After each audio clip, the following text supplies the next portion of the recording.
ચાલો વિદ્યાર્થી મિત્રો, આજે પગથિયા નંબર 15 ની અંદર આપનું સ્વાગત છે અને આજે ચર્ચા કરવા જઈ રહ્યા છીએ બરાબર પાસ્ટ પરફેક્ટ ટેન્સ. ગઈકાલે આપણે જે ચર્ચા કરી તે કરી હતી તો કે ચાલુ ભૂતકાળ, આજે પૂર્ણ ભૂતકાળની ચર્ચા કરવા જઈ રહ્યા છીએ.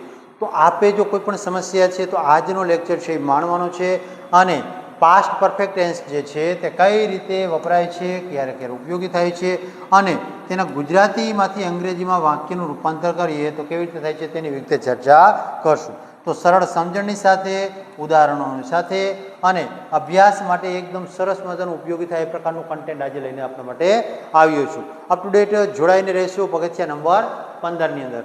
બરાબર, તો ચાલો શરૂ કરી દઈએ કોઈ પણ ચર્ચા વગર આપણે આપણા કાર્યની. તો પ્રથમ જે ચર્ચા કરીએ તો what do you mean by past perfect tense. Past perfect tense છે શું? તો અહીંયા આપણને વ્યાખ્યા આપી છે. કેટલામાં? તો કે સ્ટેપ નંબર 15 ની અંદર.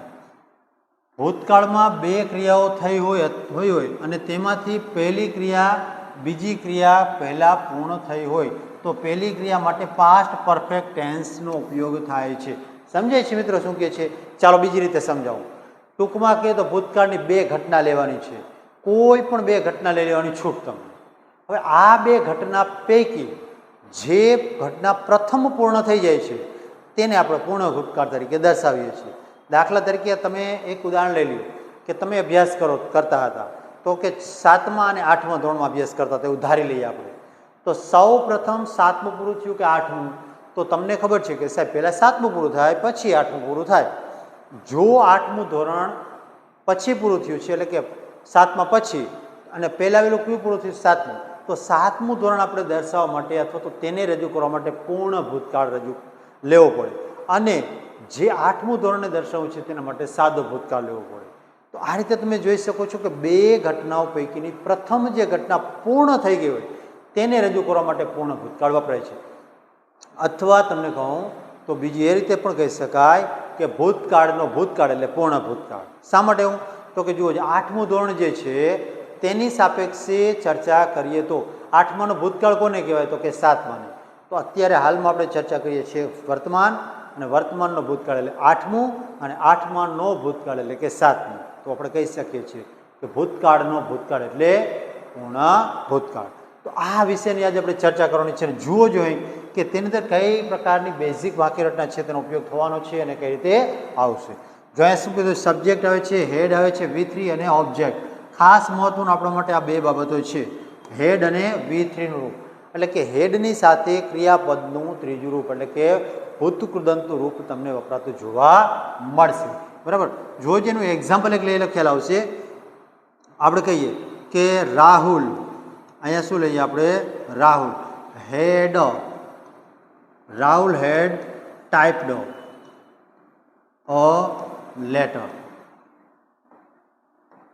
રાહુલે એક પત્ર ટાઈપ કર્યો હતો, પત્ર ટાઈપ કર્યો. બરાબર, તો આ રીતે તમે જુઓ છો કે અહીંયા ટાઈપ્ડ તે ભૂતકૃદંત રૂપ આવ્યું છે અને અહીંયા હેડ છે એ હેવનું રૂપ આપણને જોવા મળે છે. તો આ રીતે જે છે ઓળખશું અને આગળની ચર્ચા કરીએ કે હવે જે આપણા માટે ખૂબ જ ઉપયોગી બનવાની છે. ચાલો જુઓ જોઈએ શું છે તો કે આપણા નિયમ જે છે, જ્યારે પણ કોઈ પણ કાર્ડ શીખવા બેસીએ તો કેટલાક નિયમો જરૂરી બને છે અને તે પૈકીના આજના નિયમ જે છે તે કયા કયા છે તે જોઈ લઈએ જરા. તો અહીંયા સ્ટેપ નંબર 15ના નિયમ. તો અહીંયા શું કહે છે કે રૂલ 1, બે ભૂતકાળની ક્રિયાઓમાં પહેલી ક્રિયા, બે ભૂતકાળની જે ક્રિયા બની હોય તેમાંથી પહેલી જે ક્રિયા બની હોય તે એટલે પૂર્ણ ભૂતકાળ. જુઓ જો એક્ઝામ્પલ છે, ધ ટ્રેન હેડ લેફ્ટ. અહીંયા સુધીનું વાક્ય લઈએ આપણે અને કે the train had left, we reached the station. તો શું કીધું કે ટ્રેન જઈ ચૂકી હતી, અમે સ્ટેશને પહોંચ્યા. ક્યારે? તો કે અહીંયા શબ્દ આપ્યો છે before. The train had left એટલે કે ટ્રેન જઈ ચૂકી હતી. બિફોર વી રીચડ ધેર એટલે અમે ત્યાં પહોંચ્યા પહેલાં. જો જોઈએ પહોંચવાની ક્રિયા પહેલાં બની છે કે ટ્રેનને છોડવાની? તો કે ટ્રેનને છોડવાની. ટ્રેન પહેલાં જતી રહી છે એટલે કે આપણે પહોંચ્યા છીએ ત્યાં સુધીમાં જતી રહી છે તો તેને રજૂ કરવા માટે વપરાતો કાળ એટલે પૂર્ણ ભૂતકાળ.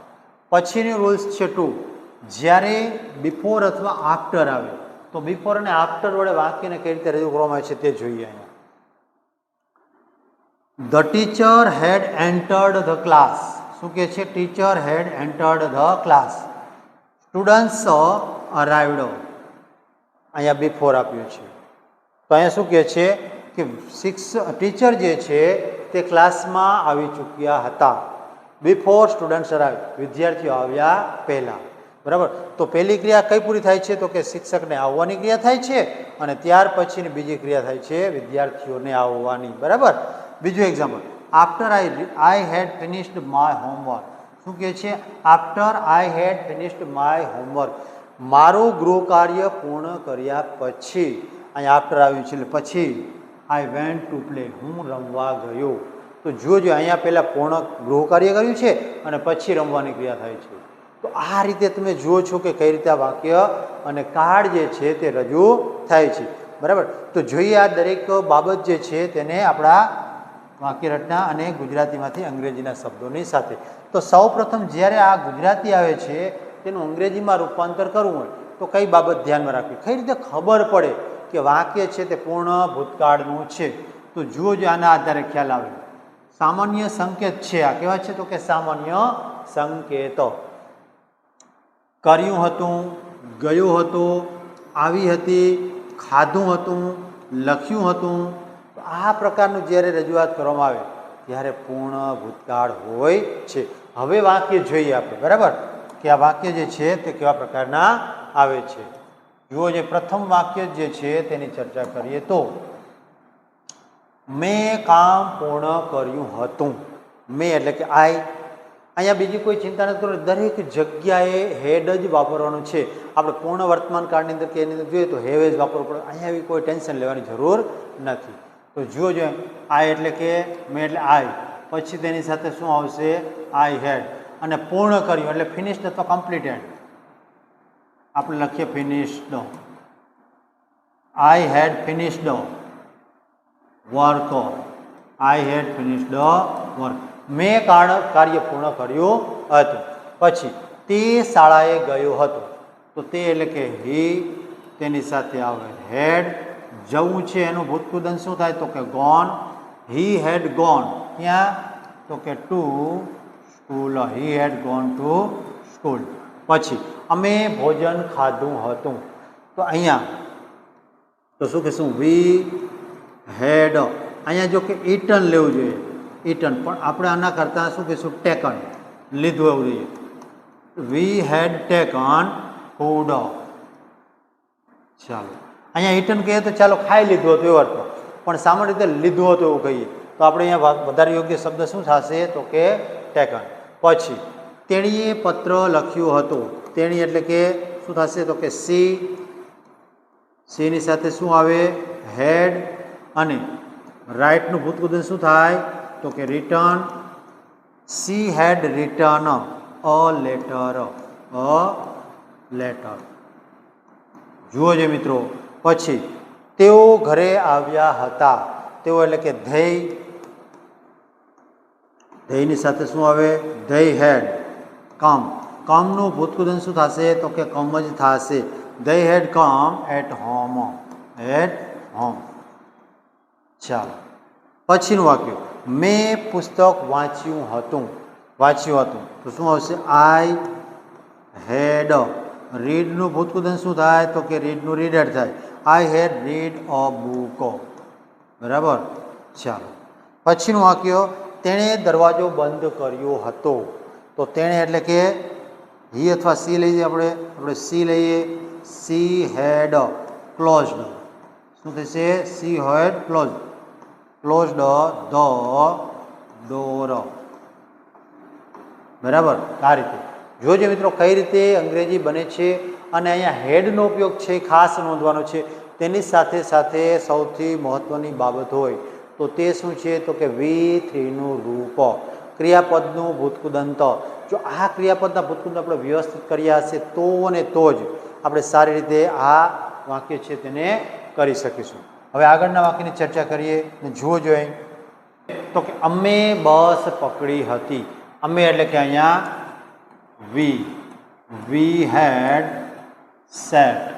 વી had sat in the bus. અહીંયા થોડું વાક્ય આપણે ફેરવ્યું છે. અમે બસમાં બેઠા હતા, પકડી હતી તો બેઠા હતા એવું પણ કહી શકાય છે. પછીનું વાક્ય, તેણીએ ચા બનાવી હતી. તો શું કહીશું અહીંયા? She had made T. She had made T. તેઓ મેચ જીતી ગયા હતા. તેઓ એટલે કે શું થશે? તો કે ધે, પછી had, they had won the match. ચાલો, મેં પૈસા બચાવ્યા હતા. મેં એટલે શું થશે? તો કે આઈની સાથે હેડ. આઈ હેડ સેવડ. શું બચાવ્યું હતું? તો કે મની. આઈ હેડ સેવડ મની. પછી તેણે મને ફોન કર્યો હતો. તેણે એટલે કે હી હેડ કોલ્ડ. હી હેડ કોલ્ડ મી. ચાલો, અમે ફિલ્મ જોઈ હતી. તો શું આવશે? અમે એટલે કે વીની સાથે આવે હેડ. વી હેડ સીન, અથવા વોચ પણ કહી, વોચડ પણ કહી શકીએ. તો અહીંયા સીન રાખીએ. વી હેડ સીન અ ફિલ્મ. ચાલો, તેણીએ જવાબ આપ્યો હતો. તો તેણી એટલે કે સી હેડ આપ્યો એટલે કે ગીવ. પણ ગીવનું શું થશે? તો કે given. She had given answer. She had given answer. ચાલો, જોજે મિત્રો કઈ રીતે વાક્ય બને છે તે. અને હવે તેના પછીના વાક્ય છે તેની ચર્ચા કરીએ. તો જુઓ, જો વાક્ય શું છે. સૌથી પહેલું વાક્ય છે, તેઓ બજારમાં ગયા હતા. તો તેઓ એટલે કે ધેય. ધેયની સાથે શું આવે? Had. They had gone to the market. ચાલો, પડે છે. પછી મેં અંગ્રેજી શીખી હતી. તો મેં અંગ્રેજી શીખી હતી એટલે મેં એટલે કે આઈની સાથે હેડ. આઈ હેડ લર્ન્ટ. આઈ હેડ લર્ન્ટ ઇંગ્લિશ. બરાબર. તેણે પાણી પીધું હતું. તેણે એટલે કે સી અથવા ઈ લઈ શકીએ. આપણે સી લઈએ. She head drunk. ડ્રિંકનું શું થશે? તો કે ડ્રંક વોટર. બરાબર. ચાલો, અમે ફોટા લીધા હતા. તો અમે એટલે શું કહીશું અહીંયા? વી એની સાથે હેડ. વી હેડ ટેકન ફોટો. અહીંયા ફોટા છે બહુ, તો આપણે ફોટોઝ કરશું. બરાબર. વી હેડ ટેકન ફોટોઝ. તેણીએ ગીત ગાયું હતું. તેણી એટલે કે સીની સાથે આવે હેડ. સી હેડ સંગ. સિંગનું ભૂતકૃદન શું થશે? તો કે સંગ. A song. બરાબર. ચાલો, પછીનું વાક્ય, તેઓ વહેલા પહોંચી ગયા હતા. તો શું અહીંયા તેઓ એટલે કે ધેય, પછી આવે had. They had reached. They had reached early. They had reached early એટલે કે તેઓ વહેલા પહોંચી ગયા હતા. મિત્રો, આ પ્રકારના વાક્ય જે છે તે આપણે સમક્ષ રજૂ કર્યા છે. અને જ્યાં જ્યાં આપને સમજાણું નથી, તકલીફ પડે છે, તે વિડીયો રિપીટ કરીને જુઓ. અને તેમ છતાં ન સમજાય તો મને કોમેન્ટ બોક્સની અંદર કોમેન્ટ ચોક્કસથી આપજો. આજનું આપણું લેક્ચર જે છે તે અહીંયા જે પૂર્ણ કરીએ. અને આપને વિનંતી છે કે નવા છો હોય તો ચેનલને સબસ્ક્રાઈબ કરો, વિડીયોને લાઇક કરો અને તમારા મિત્રોની સાથે શેર ચોક્કસથી કરજો.